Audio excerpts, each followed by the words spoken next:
Oh, good morning, good evening, good afternoon. Welcome to another recorded review. Massive shout outs to both Muzi and Little Matt for suggesting this title to be done.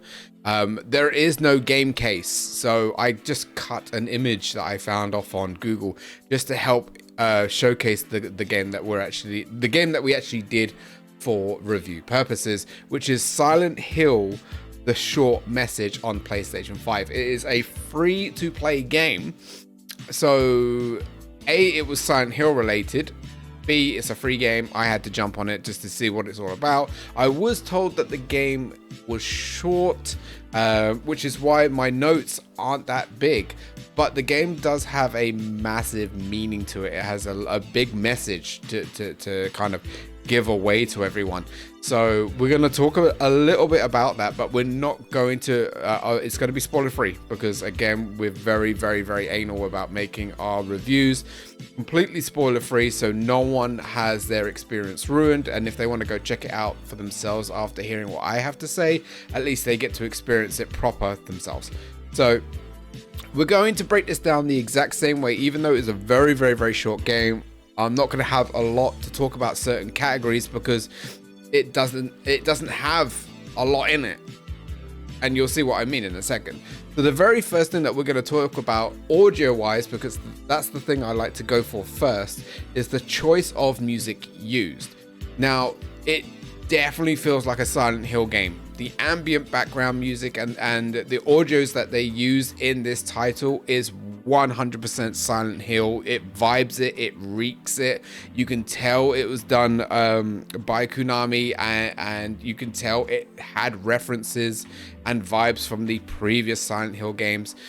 It sounded fantastic. I can't knock it. It sounded really good. And it, again, for as short as the game was and from what I experienced, I liked it. So I can't knock anything right now.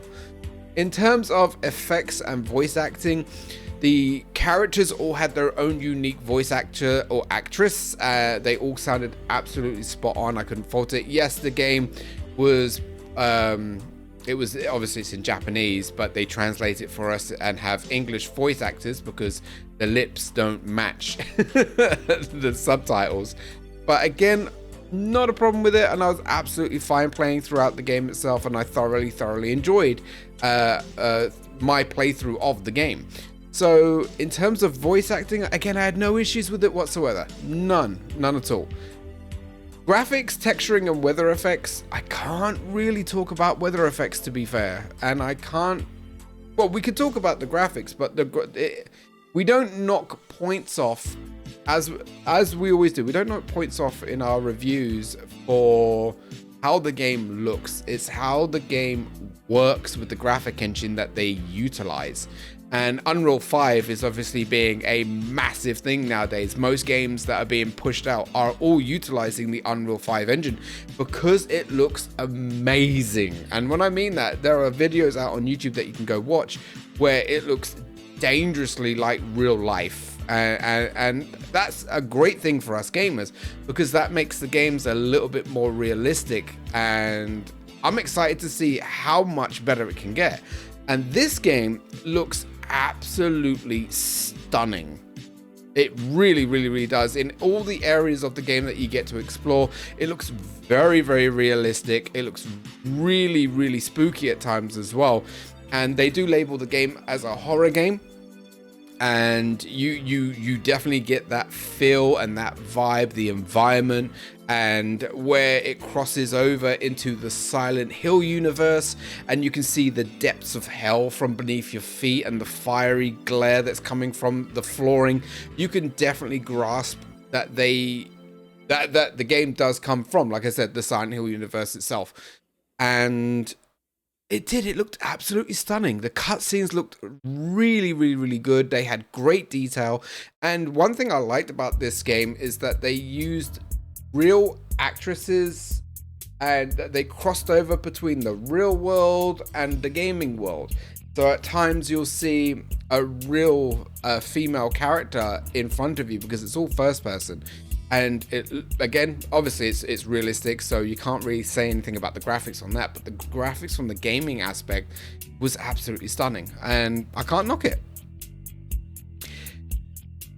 Character model design, glitches and bugs. We didn't encounter any bugs or glitches through our first experience of the game. We did a full playthrough from start to finish, but the playthrough only lasted around about 2.5 to 2 3/4 of an hour, so just under 3 hours of gameplay.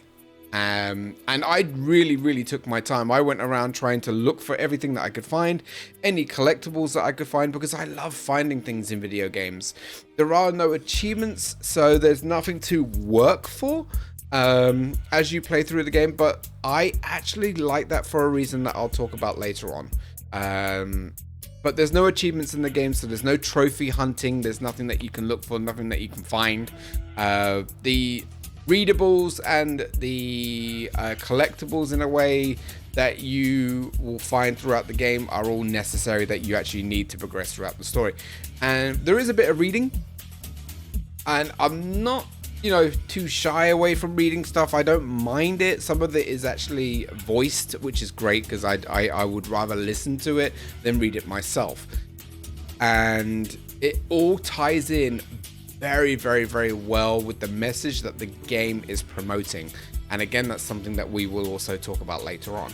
But when it comes around the quality of the models, the quality of the characters in the game, there's not a lot that gets showcased in this game. There's not a lot of variety with the characters. You don't, you know, you're not walking into a room of 1,000 people and they're all completely different. There's only a few characters in this game, and then one boss type thing, and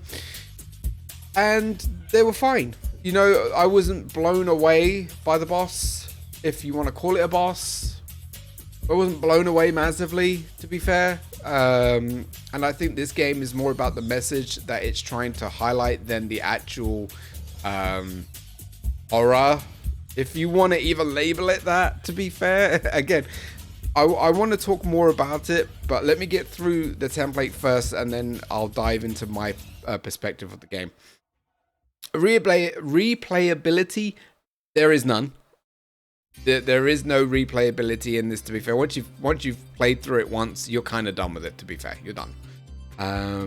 Game difficulty, the game has a small spike right near the end of it.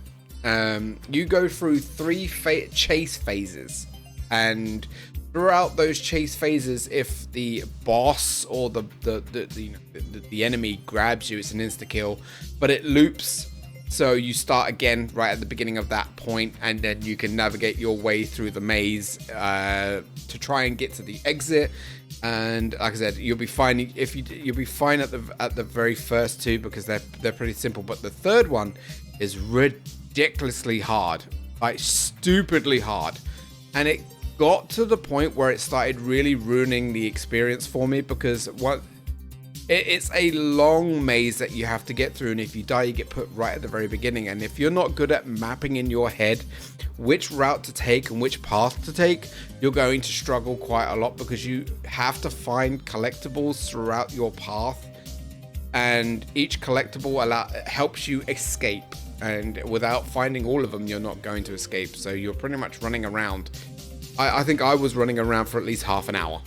So of the 2.5 hours, or just under 3 hours of my gameplay, more than half an hour of it was running around, dying, repeat, dying, repeat, and just so on and so on.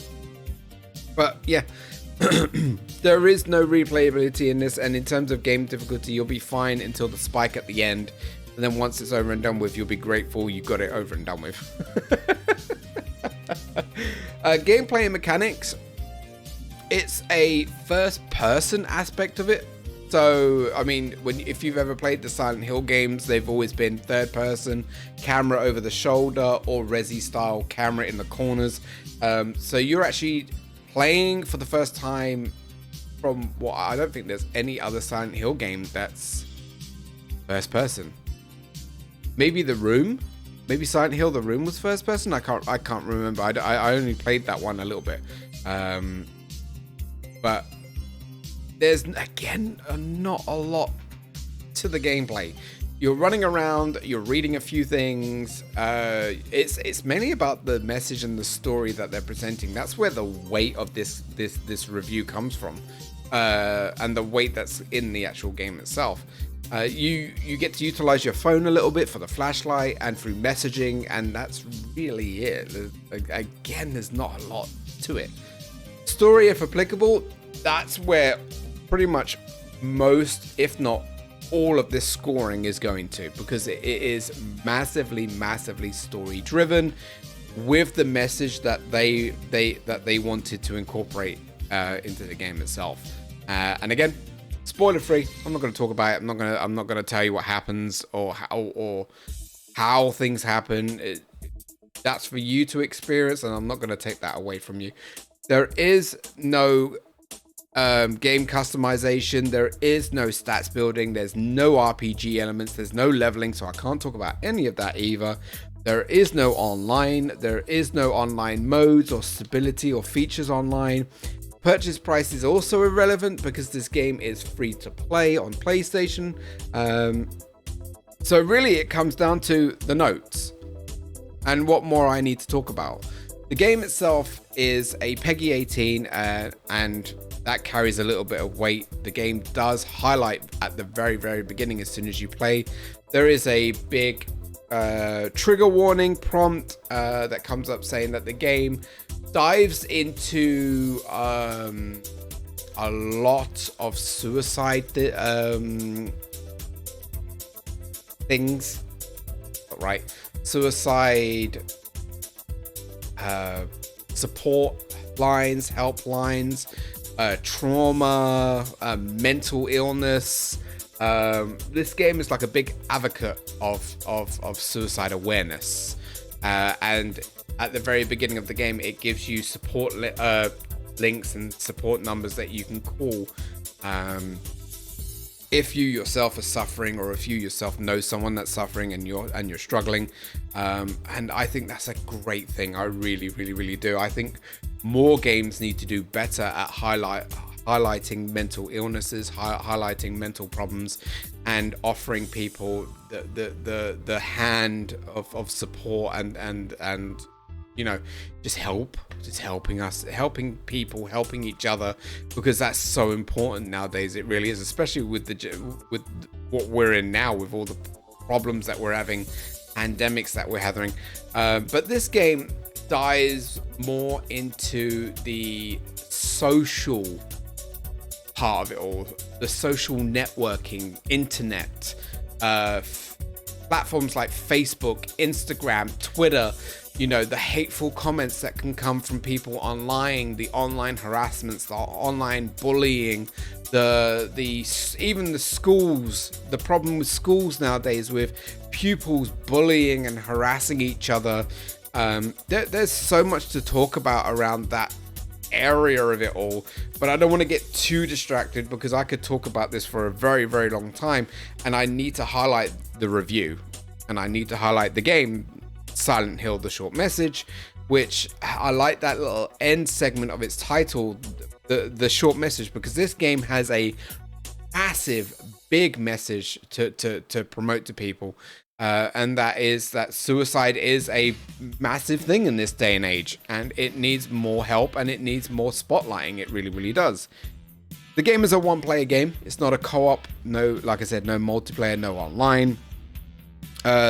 The one thing that irritated me at the very beginning is the very slow turning controls, and I get why they did it, but it's just completely unnecessary. I went straight into the options to try and increase the sensitivity of my analogs to help with the camera turning, and there's no option to do that. It's slow, and that's just the way it is.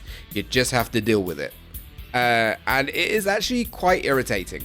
The character would also only run during certain parts of the game, so when you are exploring and you want to backtrack and just make sure that you haven't missed anything, you just have to put up with the slow walking pace as well. Again, kind of annoying that they didn't just allow the player just to sprint a little bit faster so they could actually navigate around the game a little bit better, because if I could turn quicker and sprint whenever I wanted to, I could have easily shaved off maybe another 15-20 minutes of idle waiting while I'm trying to get from A to B. The game reflects the damage social media can cause. We're going to talk about a little bit more of that. The game loops when she dies. That's something I already highlight. The game highlights the bullying aspect of schools. Again, something we've already talked about. The game is graphically stunning. We've already mentioned that. You do get a chapter select option at the end of the game where you can actually go back and revisit some of the chapters. So you can replay it if you want to. I just don't think you'll need to. But that's just my opinion. That is completely just my opinion. And the fact that there are no trophies and achievements to earn in the game, which I think I'm actually fine with, like I said, because they are trying to highlight a very serious matter in this day and age. You don't need achievements. You need to listen to the message that they're trying to slap in your face. Say you need to wake up and understand how serious these issues are in this day and age. And I'm glad that the focus is on that. Now here's where I have an issue with the game itself. The game is Silent Hill: The Short Message.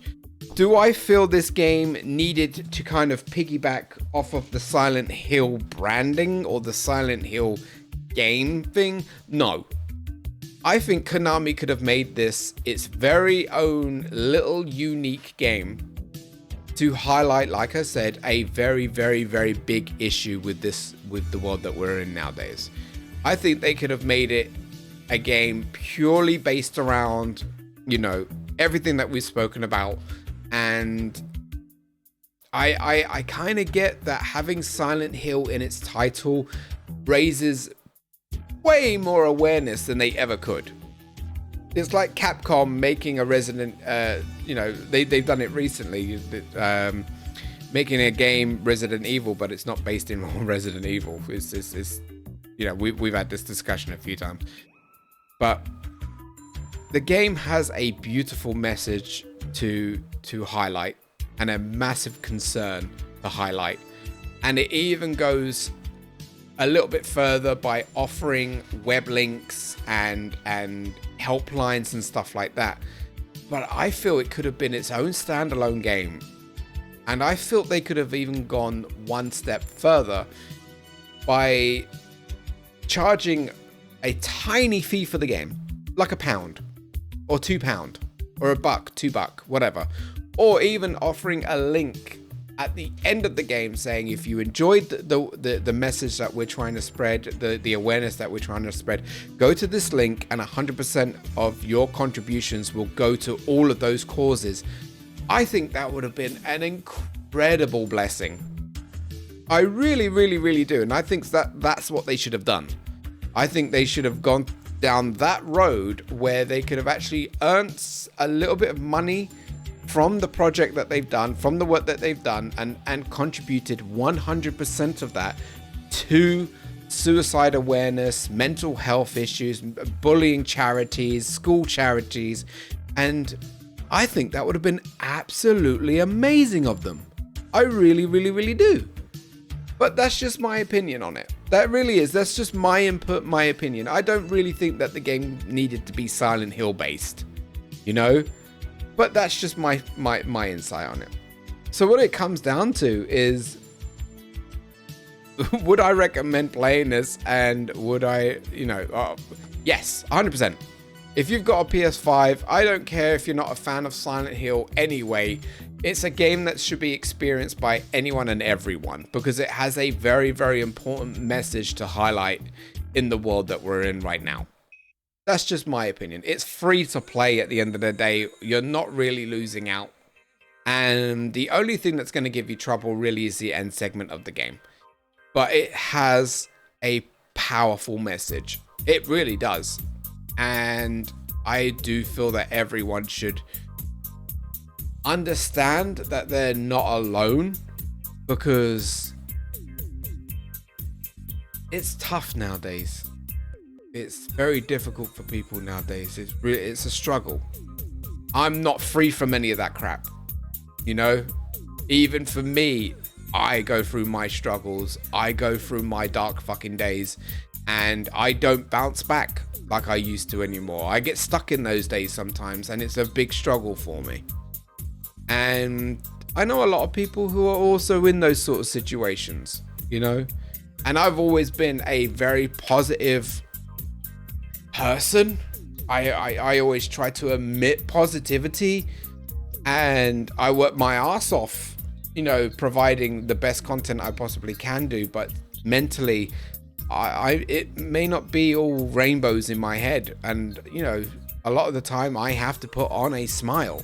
I have to sit in front of this camera to everyone around the world who stops by and watches me, and I have to put my troubles behind me and put on a smile and provide good content and an enjoyable experience to grow as a content creator. So I understand a lot of the messages that are being pushed out there by, you know, especially by this game as well. And I mean, even in my Discord, I have a mental health awareness room, and I've got a room where people can just vent and chat to each other about the struggles that they go through. And people won't ever know what you're going through 100%. They won't. They'll think they understand. They think they may know, or they won't. They won't come close half the time. But the message that I give out is that you're not alone, and that I'll always be there for my community. If they ever want to chit chat with me or vent to me, my Discord's available. If people want to chit chat, you know, always available. And you're always loved. You're always appreciated and respected, and it's important for you to always remember that. Always, 100%. So I love what this game has to offer. I love the message that they're trying to highlight. I think they could have done a bit more and done a little bit better, just to really, really drive support towards all these charities and agencies that are actually trying to help. And if they did, this could have been easily a 10 out of 10. It really could have. But what they've got to offer right now is pretty good. That last segment, though, really killed the buzz for me. It really did. And I could actually see some people giving up on that part and probably not completing the game. So with that in mind, I'm happy scoring this a 9 out of 10. That end segment was the only thing that killed it for me. 9 out of 10. It is a must play, and I would recommend definitely playing it. It's not something that's worth picking up a PS5 to play, though. God fuck no. No. There are so many games that are PS5 exclusives that I would definitely suggest playing for sure. But I hope you guys enjoyed this smaller review. Let me know in the comments down below. Please do. I always read them, and I do everything I can to reply back to them. I appreciate you all, love you all, and I'll see you guys in the next review. Take good care of yourselves, and I'll see you then. Bye-bye.